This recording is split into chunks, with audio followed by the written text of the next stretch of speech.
Okay, so here is my site for an urban farm near Chadstone. And if you're not familiar with Chadstone, well, this is the Chadstone roof and it looks horrible.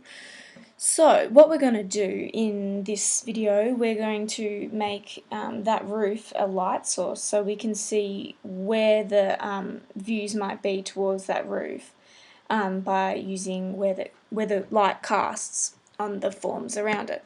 Alright, so first we need to assign the right renderer, and to do this we have to assign the mental ray renderer because this makes it possible for us to make a material a light source. So we'll just go down to assign renderer, and at the moment it's default scanline renderer, so I'll just click on mental ray. Okay, great.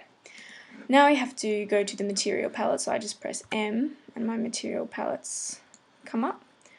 So I just want two standard materials, not standard, sorry, architectural materials. So I'll just select this one and I'll click get material, I'll press architectural. Okay, so here's our material that we're going to make emissive for light, so we'll just choose something nasty. So let's just choose that, something like that. So at the moment it doesn't actually emit light. So to do this, the main thing we have to do is go down to here to see luminance CD per meter squared. So we'll put something out, something crazy like 10,000, because this is modelled all in meters, so we need to have a quite powerful light source. Let's just do 20,000 even. Okay. Great, so let's just see what this looks like when we've assigned that to the roof.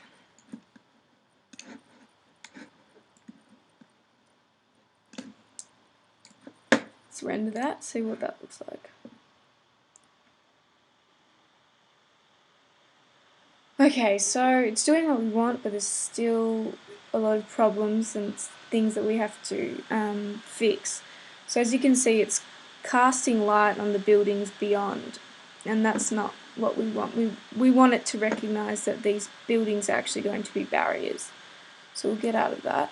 We'll go up to rendering, we'll go up to render setup, and then to indirect illumination. So the main thing here that we have to do is go down to use radius interpolation method, and this picks up surfaces of which the light isn't going to be able to pass. So that's good, and we'll keep the diffuse bounces down because we don't want our light source to bounce off much. We actually want it to cast quite a crisp shadow to see where those sight lines might be. So we've got that 0, that's good. And we'll just up the rays per FG point to give us some more precision about where the sight lines or the light might emit to. So we'll just up that to 400. Okay, so that's okay. And we'll just click render to see how that's doing. And it's good, it's looked like it has picked up that these are barriers to where the light cannot get through. Okay, but now the problem here is that it's actually just done quite a blanket light source over here. And remember, this roof doesn't start till about probably 10 meters up, so just get out of that. And also we need to make this look a little bit crisper. So what we're going to do is go rendering environments. And we've got a global tint at the moment, and that's not what we want. We want this light source to be pretty much the only light source, so whatever light we see is to do with that sight lines and the roof. So we'll just put 0.2, and that'll darken everything. And we'll just to see if that uniform glow over the buildings is still there, because we'll still need to fix that up, but that might have been fixed in global lighting. And it looks like it has, so global lighting will reduce this, and now that we've got that off, we can see that that's affecting the upper side of these buildings more. Even so, that's probably not enough, and we want it to be a bit more crisper and more defined of where the light might hit or sight lines might be affected. So we're just going to go to our render frame window, and we'll make this a little smaller. We want the final gather precision to be really high, because otherwise this is just going to blur and it's not going to be as defined as we want it to be. And for these glossy refractions precisions, we're going to turn them right off, and we're going to turn these right off. We'll see what happens now.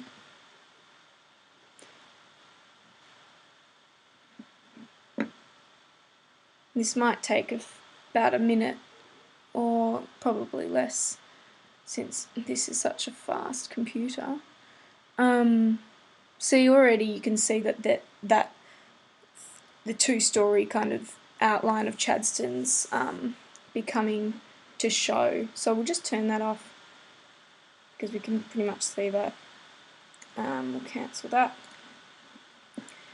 And now you can probably put your terrain on, just so that the light doesn't come underneath the buildings, which might meddle with the outcome as well. So we'll turn the terrain off. We'll see quickly if that's even more precise now.